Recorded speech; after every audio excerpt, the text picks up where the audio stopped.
لقد من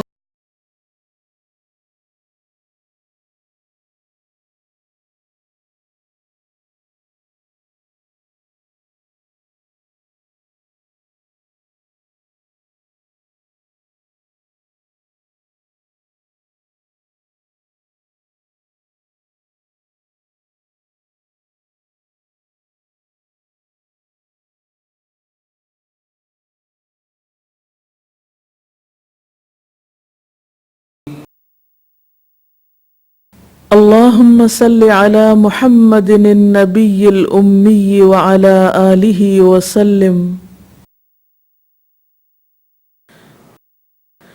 السلام علیکم ورحمۃ اللہ وبرکاتہ. نحمده ونصلي على رسوله الكريم. اما بعد فاعوذ باللہ من الشیطان الرجیم. بسم اللہ الرحمن الرحیم. رب اشرح لي صدری ويسر لي امری واحلل عقدۃ من لسانی یفقہوا قولی. عن عبد اللہ بن مسعود عن النبی صلی اللہ علیہ وسلم قال لا يدخل الجنة من كان في قلبه مثقال ذرة من كبر.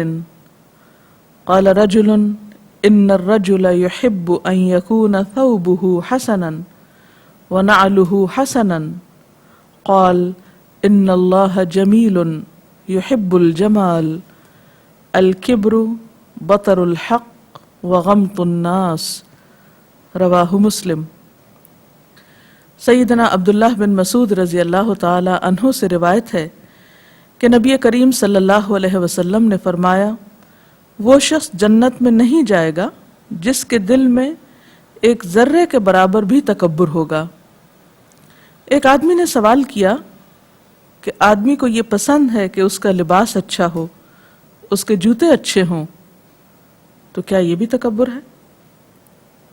آپ نے فرمایا یقیناً اللہ تعالیٰ جمیل ہے اور جمال کو پسند کرتا ہے. تکبر تو حق کو ٹھکرانا اور لوگوں کو حقیر سمجھنا ہے. اس حدیث کو مسلم نے روایت کیا ہے. اس سے پہلے ہم نے سادگی کے بارے میں پڑھا اور اس کے ساتھ ہی یہ کہ جب اللہ تعالیٰ انسان کو کوئی نعمت دے تو اس کا اثر اور نشان انسان کے طرز زندگی میں نظر آنا چاہیے، اس کے لباس میں، اس کے رہن سہن میں اللہ تعالیٰ کی نعمتیں جھلکنی چاہیے. لیکن ایک اور موقع پر جب آپ صلی اللہ علیہ وسلم نے تکبر کو ناپسند فرمایا تو لوگوں کے دل میں یہ خیال پیدا ہوا کہ انسان فطرتاً اچھی چیزوں کی طرف اٹریکٹ ہوتا ہے، اس کا دل چاہتا ہے کہ اس کا لباس اچھا ہو، اس کے جوتے اچھے ہوں، تو کیا یہ چیز بھی تکبر میں آئے گی؟ تو آپ صلی اللہ علیہ وسلم نے لوگوں کی اس غلط فہمی کو دور فرمایا اور فرمایا کہ نہیں، اللہ تعالیٰ خود بھی خوبصورت ہے اور لوگوں میں بھی خوبصورتی کو پسند کرتا ہے. تکبر تو حق کو جھٹلانے اور لوگوں کو حقیر سمجھنے کا نام ہے. اس حدیث سے ہمیں بہت سی چیزوں کے بارے میں پتہ چلتا ہے اور اس کی بہترین وضاحت سورۃ القصص کی وہ آیات کرتی ہیں جن میں قارون کا قصہ بیان ہوا ہے. قارون جیسا کہ آپ جانتے ہیں کہ موسیٰ علیہ السلام کی قوم کا ایک فرد تھا. اللہ تعالیٰ نے اس کو بہت زیادہ مال و دولت سے نوازا تھا اور اس بنا پر وہ تکبر میں مبتلا ہو گیا. تو قرآن پاک میں اللہ تعالیٰ فرماتے ہیں کہ قارون موسیٰ علیہ السلام کی قوم کا ایک شخص تھا، پھر وہ اپنی قوم کے خلاف سرکش ہو گیا اور ہم نے اس کو اتنے خزانے دے رکھے تھے کہ ان کی کنجیاں طاقتور آدمیوں کی ایک جماعت مشکل سے اٹھا سکتی تھی. ایک دفعہ جب اس کی قوم کے لوگوں نے اس سے کہا کہ پھول نہ جا، اللہ پھولنے والوں کو پسند نہیں کرتا، جو مال اللہ نے تجھے دیا ہے اس سے آخرت کا گھر بنانے کی فکر کر اور دنیا میں سے بھی اپنا حصہ فراموش نہ کر، احسان کر جس طرح اللہ نے تیرے ساتھ احسان کیا ہے، اور زمین پر فساد برپا کرنے کی کوشش نہ کر، اللہ مفسدوں کو پسند نہیں کرتا. تو اس نے کہا یہ سب کچھ تو اس علم کی بنا پر دیا گیا ہے جو مجھے ملا ہے. کیا اس کو علم نہ تھا کہ اللہ اس سے پہلے بہت سے ایسے لوگوں کو ہلاک کر چکا ہے جو اس سے زیادہ قوت اور جمعیت رکھتے تھے، مجرموں سے تو ان کے گناہ پوچھے نہیں جاتے۔ ایک روز وہ اپنی قوم کے سامنے پورے ٹھاٹ میں نکلا۔ جو لوگ دنیا کی زندگی کے طالب تھے وہ دیکھ کر کہنے لگے کاش ہمیں بھی وہی کچھ ملتا جو قارون کو ملا ہے، یہ تو بڑے نصیبے والا ہے، بڑا خوش قسمت ہے۔ مگر جو لوگ علم رکھنے والے تھے وہ کہنے لگے افسوس تمہارے حال پر، اللہ کا ثواب بہتر ہے اس شخص کے لیے جو ایمان لائے اور نیک عمل کرے، اور یہ دولت نہیں ملتی مگر صبر کرنے والوں کو۔ آخر کار ہم نے اسے اور اس کے گھر کو زمین میں دھنسا دیا، پھر کوئی اس کے حامیوں کا گروہ نہ تھا جو اللہ کے مقابلے میں اس کی مدد کو آتا، اور نہ خود ہی وہ اپنی مدد آپ کر سکا۔ اب وہی لوگ جو کل اس کی منزلت کی تمنا کر رہے تھے کہنے لگے افسوس ہم بھول گئے تھے کہ اللہ اپنے بندوں میں سے جس کا رزق چاہتا ہے کشادہ کرتا ہے اور جسے چاہتا ہے نپا تلا رزق عطا کرتا ہے۔ اگر اللہ نے ہم پر احسان نہ کیا ہوتا تو ہمیں بھی زمین میں دھنسا دیتا۔ افسوس ہم کو یاد نہ رہا کہ کافر فلاح نہیں پایا کرتے۔ وہ آخرت کا گھر تو ہم ان لوگوں کے لیے مخصوص کر دیں گے جو زمین میں اپنی بڑائی نہیں چاہتے اور نہ فساد کرنا چاہتے ہیں، اور انجام کی بھلائی متقین ہی کے لیے ہے۔ جو کوئی بھلائی لے کر آئے گا اس کے لیے اس سے بہتر بھلائی ہے، اور جو برائی لے کر آئے تو برائیاں کرنے والوں کو ویسا ہی بدلہ ملے گا جیسے وہ عمل کرتے رہے تھے۔ اس واقعے سے بھی یہی بات ہمیں سمجھ میں آتی ہے کہ اللہ تعالیٰ کو بندے سے جو چیز مطلوب ہے وہ تکبر کی نفی ہے، یعنی ہمیں نعمتیں استعمال کرنے کا حق تو ہے، لیکن نعمتوں کو استعمال کرتے ہوئے خود کو بڑا سمجھنے کا حق نہیں۔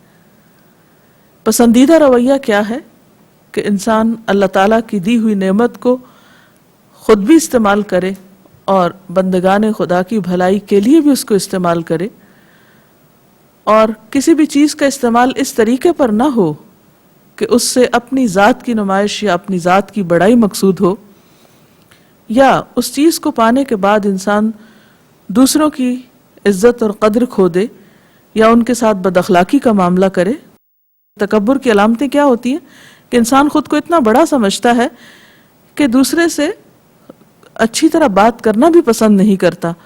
تو فرمایا کہ وَلَا تُسَعِّرْ خَدَّكَ لِلنَّاسِ وَلَا تَمْشِ فِي الْأَرْضِ مَرَحًا إِنَّ اللَّهَ لَا يُحِبُّ كُلَّ مُخْتَالٍ فَخُورٍ۔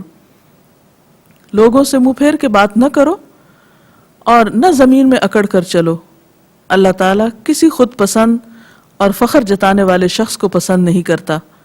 ایک اور جگہ پر آتا ہے وَلَا تَمْشِ فِي الْأَرْضِ مَرَحًا، زمین پہ اکڑ کے مت چلو، إِنَّكَ لَن تَخْرِقَ الْأَرْض، تم زمین کو پھاڑ نہیں سکتے، یعنی تمہارے قدموں کی چاپ سے زمین نہیں پھٹ سکتی۔ وَلَن تَبْلُغَ الْجِبَالَ طُولًا، اور نہ تم پہاڑوں کی بلندی کو پہنچ سکتے۔ عام طور پہ آپ نے دیکھا ہوگا کہ پہاڑوں کے آس پاس جو لوگ کام کر رہے ہوتے ہیں وہ پہاڑ کے مقابلے میں بہت چھوٹے نظر آتے ہیں، خاص طور پہ اگر آپ پہاڑ کی بلندی پر ہوں اور نیچے وادی میں لوگ اس کے قریب قریب نظر آئیں تو بالکل کھلونوں کی طرح گاڑیاں اور باقی چیزیں بھی زیادہ چھوٹی نظر آتی ہیں۔ تو حیرت ہوتی ہے کہ قرآن نے بلند چیزوں کے لیے پہاڑ کی مثال دے کر انسان کو اس کی حیثیت یاد دلائی کہ تم بڑے بن نہیں سکتے محض دنیا کی کسی ایک نعمت کے پانے پر، یا اس میں عام لوگوں کے مقابلے میں جو تمہارے پاس اضافہ ہے یا زیادتی ہے اس کی بنیاد پر تم اپنے آپ کو بڑی چیز سمجھو، تو یہ ایک ناروا چیز ہے۔ اس حدیث سے ہمیں مزید یہ پتہ چلتا ہے کہ ان اللہ جمیل یحب الجمال، اللہ تعالیٰ خوبصورت اور خوبصورتی کو پسند کرتا ہے۔ یعنی ایک طرف ہمیں سادگی کا سبق دیا گیا، دوسری طرف ہمیں یہ سکھایا گیا کہ جو نعمت تمہیں ملی ہے اسے چھپاؤ نہیں، اس کا اظہار کرو، یعنی دکھاوا نہیں، لیکن نعمت تمہارے روزمرہ زندگی میں اس کا اثر نظر آنا چاہیے، تمہارے لباس میں، تمہارے رہن سہن میں۔ اور تیسری چیز یہ کہ خوبصورتی اللہ تعالیٰ کو پسند ہے، یعنی اس سے یہ بھی پتہ چلتا ہے کہ سادگی اور خوبصورتی میں کوئی باہم کنٹرڈکشن نہیں، کوئی بھی سادہ چیز سادہ ہونے کے باوجود خوبصورت بھی ہو سکتی ہے۔ اور ویسے بھی اگر دیکھا جائے تو فطری طور پر چیزوں کے اندر نیچر میں جو حسن ہے وہ بے مثال ہے۔ نیچر کے جو رنگ ہے، مثلا آسمان کا رنگ، پھولوں کے رنگ، پودوں کے رنگ، پہاڑوں کے رنگ، ان کے اندر ایک سادگی بھی ہے لیکن ایک بہت زبردست اٹریکشن بھی ہے، ایک کشش ہے۔ ان رنگوں کا استعمال انسان اگر اپنے لباس میں کرتا ہے یا ان چیزوں سے سبق سیکھ کر انسان اپنے طرز زندگی میں ان سے فائدہ اٹھاتا ہے، اپنے گھروں کی ڈیکوریشن میں یا کسی اور چیز میں، تو اپنی حدود کے اندر رہتے ہوئے ان چیزوں کی ممانعت نہیں. لیکن جو چیز ناپسندیدہ ہے وہ یہ ہے کہ جب آپ خوبصورت لباس پہنے ہوئے ہوں تو ان لوگوں کو لک ڈاؤن کریں جن کے پاس اچھا لباس نہ ہو، یا اگر آپ کی شکل و صورت اچھی ہے تو آپ ان لوگوں کے اوپر ہنسنا شروع کر دیں کہ جو آپ کے مقابلے میں معمولی شکل و صورت کے مالک ہیں، یا اگر آپ کے پاس مال ہے تو آپ ان لوگوں سے بات کرنا پسند نہ کریں جن کے پاس یہ نعمت موجود نہیں. تو آپ نے فرمایا کہ تکبر ہے بطر الحق، حق کا انکار، یعنی سچی بات، صحیح بات سن کر اسے سنی انسنی کر دینا، اسے قبول نہ کرنا، اس پہ حجت بازی کرنا، اسے اپنے لیے قابل عمل نہ سمجھنا، اسے دوسروں کی طرف موڑ دینا لیکن خود کو اس سے مبرہ سمجھنا، اور دوسری طرف انسانوں کو حقیر سمجھنا اور بندوں کو نگاہ میں نہ لانا یا ان کے ساتھ ذلت آمیز رویہ یا سلوک رکھنا، یہ تمام چیزیں ناپسندیدہ ہیں. حدیث پاک میں آتا ہے رسول اللہ صلی اللہ علیہ وسلم نے فرمایا جس شخص کے دل میں رائی کے دانے برابر بھی تکبر ہو وہ جنت میں نہ جا سکے گا. یعنی اللہ تعالیٰ کو بندے سے بندگی مطلوب ہے، عاجزی مطلوب ہے. بندے کے لیے یہ جائز ہی نہیں، روا نہیں کہ وہ خود کو خدا سمجھنے لگے یا خود کو دوسری مخلوق کے مقابلے میں بڑا سمجھے اور دوسروں کو اپنی نگاہوں میں ذلیل اور حقیر سمجھے. تو آپ صلی اللہ علیہ وسلم نے فرمایا، ایک اور روایت میں آتا ہے کہ آدمی تکبر کا اظہار کرتا رہتا ہے یہاں تک کہ اسے سرکش لوگوں میں لکھ دیا جاتا ہے، اور پھر اسے وہی سزا ہوگی جو سرکش لوگوں کی ہے، یعنی اللہ تعالیٰ کے ناپسندیدہ بندوں کی جو حق کو قبول نہیں کرتے. سرکشی کا وہ لفظی معنی بھی ہوتا ہے سر اٹھانا، یعنی حق کے آگے سر تسلیم خم نہ کرنا، سچی بات کو قبول نہ کرنا، حق کی بات کو اپنے لیے قابل عمل نہ سمجھنا یا اپنی ذات کو اس سے بالا سمجھنا. تو یہ سرکشی انتہائی ناپسندیدہ چیزوں میں سے ہے. پھر اسی طرح ایک دفعہ حضرت عمر رضی اللہ تعالی عنہ منبر پر تشریف لائے اور فرمایا لوگو تواضع اختیار کرو. میں نے رسول اللہ صلی اللہ علیہ وسلم کو یہ فرماتے ہوئے سنا تھا کہ جو شخص اللہ تعالیٰ کی رضامندی حاصل کرنے کے لیے تواضع سے کام لے گا اللہ تعالیٰ اس کے مرتبے کو بلند کر دے گا. یعنی تواضع اختیار کرنے سے انسان کا مرتبہ یا رتبہ کم نہیں ہوتا، اور وہ اپنے آپ کو اپنی نگاہ میں چھوٹا سمجھتا ہے اور لوگوں کی نگاہوں میں وہ بڑا ہو جاتا ہے. جو شخص تکبر کرتا ہے اللہ تعالیٰ اس کو پست کر دیتا ہے، پھر وہ لوگوں کی نگاہوں میں حقیر اور ذلیل ہو جاتا ہے اور اپنی نگاہ میں وہ خود کو بڑی چیز سمجھتا ہے، یہاں تک کہ پھر وہ لوگوں کی نگاہ میں کتے اور سور سے بھی بدتر ہو جاتا ہے. یعنی اس کی کوئی وقت اور کوئی اہمیت نہیں رہ جاتی، کیونکہ متکبر شخص کسی کا بھی دل نہیں جیت سکتا، کسی کا بھی محبوب نہیں ہو سکتا. لوگ اس کے تکبر اور بد اخلاقی کی وجہ سے اس سے دور بھاگتے ہیں. ہمیں اپنے اندر عاجزی پیدا کرنے کے لیے دعا بھی سکھائی گئی. ایک حدیث میں آتا ہے اللہم اجعلنی فی عینی صغیرا وفی اعین الناس کبیرا، اے اللہ مجھے میری اپنی نگاہوں میں چھوٹا کر دے اور لوگوں کی نگاہوں میں بڑا کر دے. جیسا کہ اس حدیث میں آتا ہے کہ کچھ لوگ خود کو تو بڑی چیز سمجھتے ہیں لیکن لوگوں کی نگاہ میں ان کی کوئی قدر و قیمت نہیں ہوتی. بعض اوقات ایسے سرکش اور جابر انسانوں کے سامنے لوگ محض اپنی عزت کو بچانے کے لیے خاموش ہو جاتے ہیں یا ان کو کچھ نہیں کہہ پاتے، اور اس سے وہ دھوکے میں مبتلا ہو جاتے ہیں کہ شاید وہ واقعی بہت بڑی چیز ہے، حالانکہ ان کی لوگوں کے دلوں میں قطعاً کسی قسم کی کوئی وقت نہیں ہوتی. تو یہ چیز انسان کے لیے دنیا میں بھی نقصان دہ ہے اور آخرت کے اعتبار سے بھی نقصان دہ ہے. تو ہمیں کوشش کرنی چاہیے کہ ہم ایسے کسی بھی رویے سے بچیں جو ہمیں دنیا اور آخرت میں نقصان دینے والا ہے. اگر اس بات کے بارے میں مزید آپ کچھ کہنا چاہیں تو آپ. اس حدیث میں تکبر کا ذکر ہے کہ جس میں بتایا گیا ہے کہ تکبر حق کو جھٹلانا اور دوسروں کو حقیر سمجھنا ہے. تو کیا دوسروں کا مذاق اڑانا یہ بھی تکبر ہی کی ایک قسم ہے یا اسی میں آ جاتا ہے؟ بات یہ ہے کہ انسان مذاق کب اڑاتا ہے کسی کا یا کس چیز کا مذاق اڑاتا ہے وہ. تو عموماً انسان اسی چیز کا مذاق اڑاتا ہے جسے وہ اپنے مقام سے کم تر سمجھتا ہے. جس چیز کو وہ بڑا سمجھتا ہے اس کا وہ مذاق نہیں اڑا سکتا. تو جو لوگ دوسروں کا مذاق اڑاتے ہیں وہ عموماً خود کو ان سے بہتر شمار کرتے ہیں, بہتر تصور کرتے ہیں. اگر وہ دوسروں کو اپنے سے بہتر سمجھتے تو پھر ان کا مذاق اڑائیں ہی کیوں؟ جیسا کہ آپ نے بھی مختلف احادیث اور ہمیں بتائیں جس سے اللہ سبحانہ و تعالیٰ کی جو ناپسندیدگی ہے تکبر کے لحاظ سے، تو آخر تکبر سے انسان کو ایسا کیا نقصان پہنچتا ہے یا معاشرے کو کیا نقصان پہنچتا ہے جس کی وجہ سے اتنی زیادہ ناپسندیدگی تکبر کے لیے ہے؟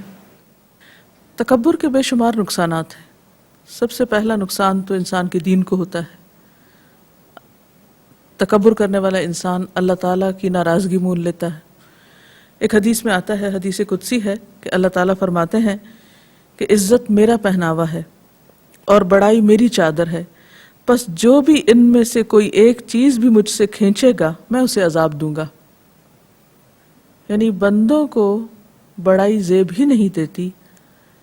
انسان اگر اپنی اصل پر غور کرے، اپنے تخلیق کے بارے میں سوچے کہ وہ کس پانی سے پیدا ہوا ہے، کس کمزوری کی حالت میں اس نے جنم لیا ہے، کتنی بے بسی کے عالم میں اس نے اپنا بچپن گزارا ہے، کتنی بے شمار کمزوریاں اس کے ساتھ لگی ہوئی ہیں، وہ کہاں سے بڑا بننے کا اہل ہے کہ وہ خود کو بڑی چیز سمجھے. اور پھر خاص طور پر جیسے اس کا تکبر کا سب سے بڑا اظہار کیا ہے کہ حق کو جھٹلا دے، کہ اپنے آپ کو حق سے بالا سمجھے. جب کوئی شخص حق کو قبول نہیں کرتا تو پھر اس کا رویہ عام طور پر کیا ہوتا ہے یا لوگوں کے ساتھ اس کا معاملہ کیا ہوتا ہے؟ وہ ضد کا شکار ہوتا ہے، وہ انا کا شکار ہوتا ہے. اب دیکھیے کہ شیطان کو راندہ درگاہ کرنے والی بھی کیا چیز تھی. اس نے کہا تھا انا خیر منہ، میں اس انسان سے بہتر ہوں جس کے لیے تو مجھے کہہ رہا ہے کہ میں اس کو سجدہ کروں، میں اس کو سجدہ نہیں کروں گا. فوری طور پر انسان نافرمانی پر اتر آتا ہے. جیسے شیطان نے، اللہ کا بڑا عبادت گزار تھا لیکن انسان کے مقابلے میں ایک طرح سے حسد کا شکار ہوا اور جھکنے سے اس نے انکار کر دیا. اور اس کے پھر آگے حجت بازی کرنے لگا، خلقتنی من نار و خلقتہ من طین، کہ مجھے تو نے آگ سے بنایا، وہ مٹی سے بنا ہے، تو میں اس کے آگے کیسے جھک جاؤں. تو جہاں ایک طرف انسان اللہ تعالیٰ کے احکامات نہیں مانتا، وہاں دوسری طرف بندوں کے حقوق بھی نہیں دے پاتا.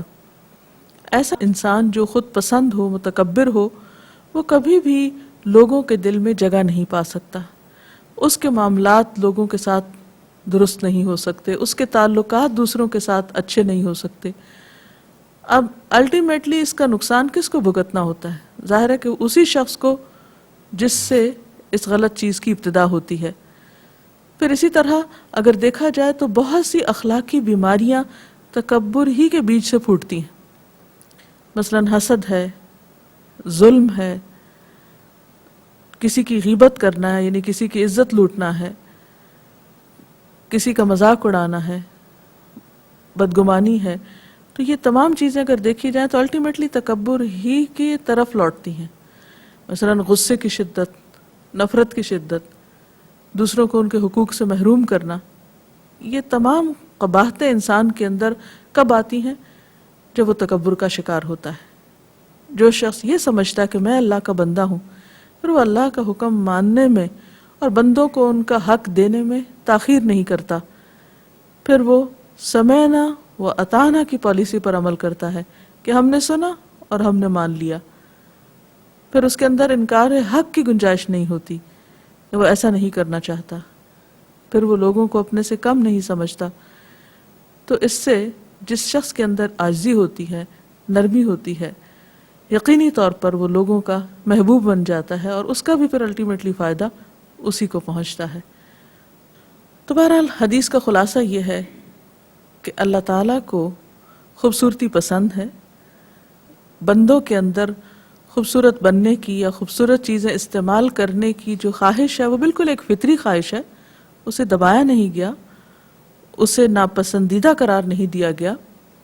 اپنی حدود کے اندر رہتے ہوئے، اللہ تعالیٰ کے احکامات کی پابندی کرتے ہوئے انسان اگر زیب و زینت اختیار کرتا ہے اور اسے اختیار کرنے کے بعد خود کو بڑی چیز نہیں سمجھنے لگتا یا کسی دھوکے کا شکار نہیں ہوتا اور خاص طور پر اللہ کے احکامات کے آگے سر تسلیم خم کرنا جانتا ہے اور خود کو صبغت اللہ یعنی اللہ کے رنگ میں رنگ لیتا ہے، تو ایسا ہی شخص دراصل کامیاب ہے۔ ہمارا دین دین فطرت ہے، اس میں بہت وسعت ہے، اس میں انسانی جذبات، انسانی خواہشات اور انسانی نفسیات کا بہت خیال رکھا گیا ہے۔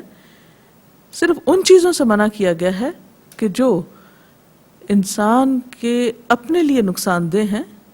مثلا تکبر جو ہے وہ انسان ہی کے لیے نقصان دہ ہے، اللہ تعالیٰ تو اس سے بے نیاز ہے کہ کوئی اس کی عبادت کرے یا نہ کرے، کوئی اس کی اطاعت کرے یا نہ کرے۔ ساری کائنات اللہ کے آگے جھکی ہوئی ہے، اگر کوئی شخص سرکشی کرتا ہے اور جھکتا نہیں ہے تو وہ اس کے اپنے لیے نقصان دہ ہوگا۔ اللہ تعالیٰ کو بندوں کی عبادت اور اطاعت کی پرواہ نہیں ہے، ضرورت نہیں ہے۔ تو بہرحال ہم سب کو اپنے رویوں کے جائزے کی ضرورت ہے کہ ہم کسی بھی اچھی بات کو، حق بات کو، درست بات کو سننے کے بعد اس کو کس شوق سے قبول کرتے ہیں، کس دل کے ساتھ لیتے ہیں یا کس طرح جھٹلاتے ہیں، اور پھر دوسری طرف ہمارا بندوں کے ساتھ معاملہ کیسا ہے، اپنے برابر والوں کے ساتھ، اپنے سے بڑوں کے ساتھ، اور خاص طور پر اپنے سے چھوٹوں کے ساتھ، خواہ وہ عمر میں چھوٹے ہیں یا سٹیٹس میں کم ہیں، کیونکہ انسان بسا اوقات بڑوں کی عزت تو کر لیتا ہے لیکن چھوٹوں کے ساتھ شفقت اور نرمی کا معاملہ نہیں کر سکتا۔ تو یہ سب کچھ دراصل انسان کے امتحان کے مختلف پرچے ہیں۔ اللہ تعالیٰ سے دعا ہے کہ ہمیں زندگی کے اس امتحان میں کامیاب فرمائے۔ اس کے ساتھ ہی آج کے پروگرام کا وقت ختم ہوتا ہے، اجازت چاہتے ہیں۔ السلام علیکم ورحمۃ اللہ وبرکاتہ۔